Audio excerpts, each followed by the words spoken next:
Donc on va voir très rapidement comment on fait en passant par make et on va enregistrer nos informations dans une table Airtable on va récupérer le nom, le mail et on va mettre d'où est-ce que l'information du lead vient. Donc, en l'occurrence ici, ce sera juste du chatbot. On est parti, on va créer un nœud très simple. On va demander à l'utilisateur son nom, son adresse mail et on passera directement au nœud suivant. Alors,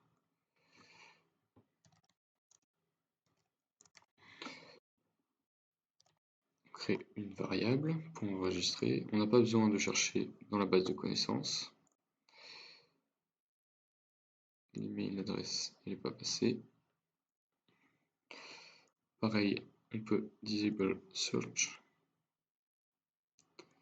Donc là, on crée une variable aussi pour stocker le mail. Et on va faire un autre nœud qui va s'appeler sendData, où le seul but, ça va être d'envoyer les données qu'on a récupérées à Make, qui lui-même va les enregistrer dans Airtable. Hop, ici, on peut rajouter rapidement un petit texte. Vos données ont été envoyées.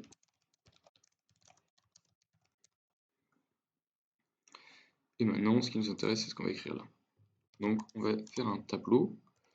On va appeler data qui va contenir nos informations. Alors, quelles sont nos informations? C'est le nom, name, qui est enregistré dans workflow.name et l'email qui est enregistré dans workflow.mail. Voilà. Donc là, on a un tableau avec nos données. Maintenant, on va faire un bloc try catch.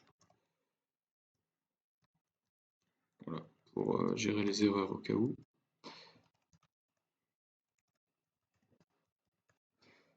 Et on va envoyer ces données à Make via un webhook.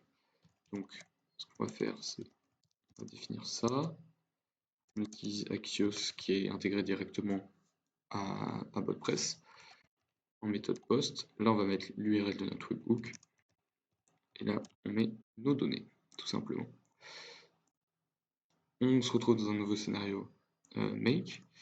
On va créer, on va pas créer ça, on va créer un webhook. Custom webhook. Voilà. On copie l'adresse et on la colle ici, tout simplement. Alors, il me manque ceci, voilà, ce sera mieux. Workflow, pareil, ici. On corrige les petites erreurs et on peut tester notre bot. Je vais lancer ce scénario et on va voir s'il récupère bien nos informations. On réveille, on va nous demander notre nom, notre email. Les données ont été envoyées. On a récupéré les données ici, nom, mail. Ce qu'il nous reste à faire, tout simplement, c'est ajouter un module Airtable, create a record. Là, j'ai ma connexion qui est déjà faite sur cette table. Donc, vous faites une connexion ici avec Airtable. Pour créer une connexion Airtable, alors rapidement, vous allez dans espace développeur et vous allez créer un personal access token. Voilà, pour créer une connexion dans Make. Alors, ça a chargé. Voilà, vous créez un jeton et vous créez une nouvelle connexion dans Make. Et ça se fait très facilement. Là, on va utiliser le name du webhook, l'email du webhook. Et ici, on a dit qu'on était chatbot. Voilà. Et c'est aussi simple que ça, que c'est validé. Et on va retester ça. Voilà, on a notre base.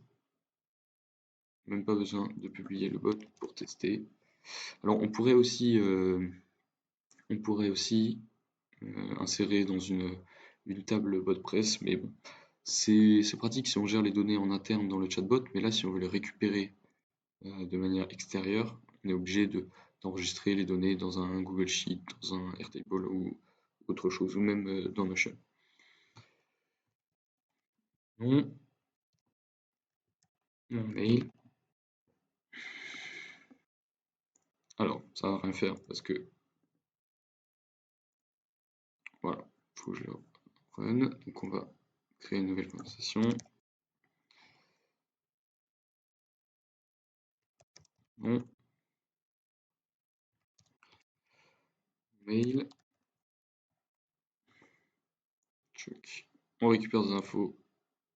On met ces informations dans la table et on va voir les informations qui vont apparaître. Donc voilà, c'est vraiment une vidéo toute simple qui permet de voir comment en fait surtout on peut exporter des données depuis BotPress et utiliser Make pour, voilà, pour distribuer ces données.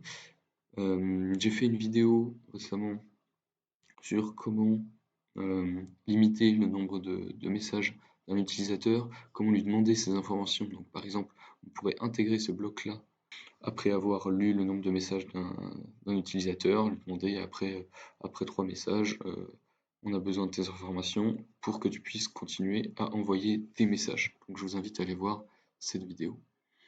Voilà, les informations se sont bien ajoutées et c'est aussi simple que ça, c'est déjà fini. Donc j'espère que cette vidéo vous aura plu.